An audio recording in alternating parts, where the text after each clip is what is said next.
Hello, friends. I've been having lots and lots of conversations recently about motivation, about mojo, people losing love for what it is that they're doing. In fact, I was having so many emails and people reporting these things in my various programs that I decided to jump on a few phone calls with people to really kind of talk this through and understand what's going on, why this suddenly seems to be such a big issue, and ultimately what we can do about it.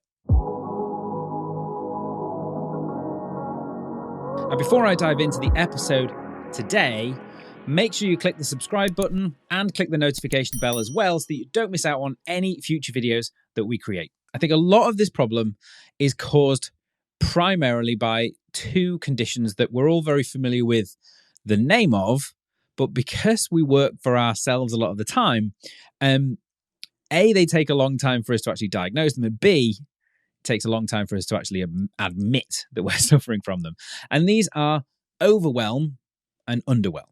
Okay, overwhelm is where you're trying to do all of the things. You're trying to fit everything in and you've just got so much going on. You're not sure what to work on next. You feel like you're kind of getting through the week but then at the end of the week, you're like, I don't know really what I've done. I was busy the whole week, but I'm not really sure what I did. And on the other side, there's underwhelm. You know, just as much as I'm hearing from people, I've got so much on, I don't know what to do. I'm hearing from people going, I'm just not motivated. A lot of my clients that I used to see aren't coming back and, I don't really know why. And I'm not getting enough clients coming in and I had to lose some staff and I can't find staff again. And, they're just about the problems, rather than just, being busy all the time. They're suffering. It's the same kind of things, but they're focusing on kind of the problems and that's bringing their motivation down. And it's resulting in just underwhelm and not taking any action. Now, the good news for every single one that I've spoken to, the cure, the diagnosis, the thing to do about it was actually the same overall in every example. So I want you to take a little bit of time on this. So if you are overwhelmed, not like days, but do sit down for like a good 20, 30 minutes.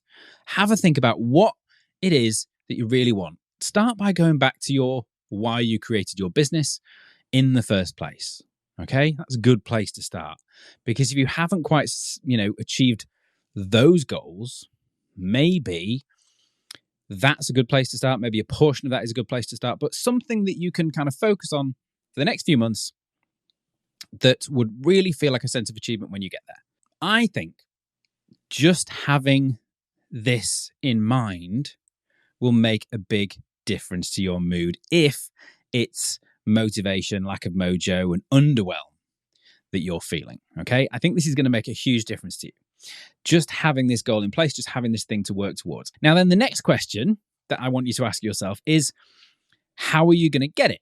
Okay, so having the goal is one thing, that's going to lift you a little bit, but then how are you actually going to get it? Now, this is important for two ways. Number one, knowing how you're going to get it is actually the thing that's going to get you from wherever you are now to your goal. So that's kind of important, understanding the steps. But by understanding the steps and having those plans in place means you can track it over that period of time. So it's not just that big goal that you're looking at that you're going, oh, well, I hope I'm going to get there. I'm going to do some bits to get towards it.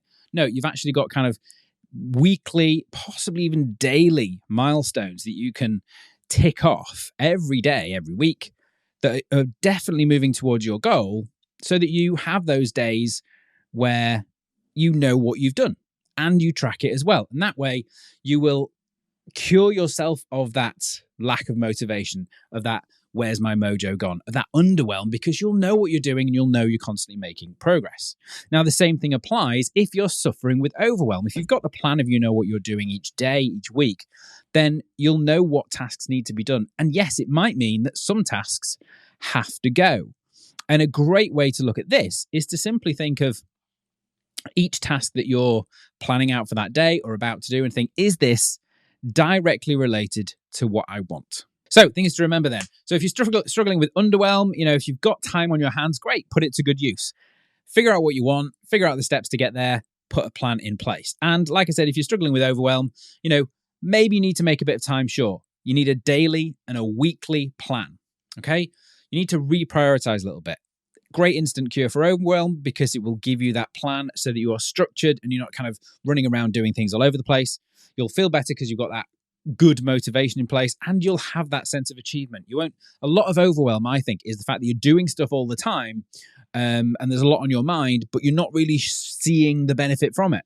Now, the key to this all working is that you know where you're going. I've said this time and time again. You've got to know where you are now and where you want to get to in order to know the quickest route to get there. Now, this will all help to keep you motivated. It will help you get towards a goal that you want to.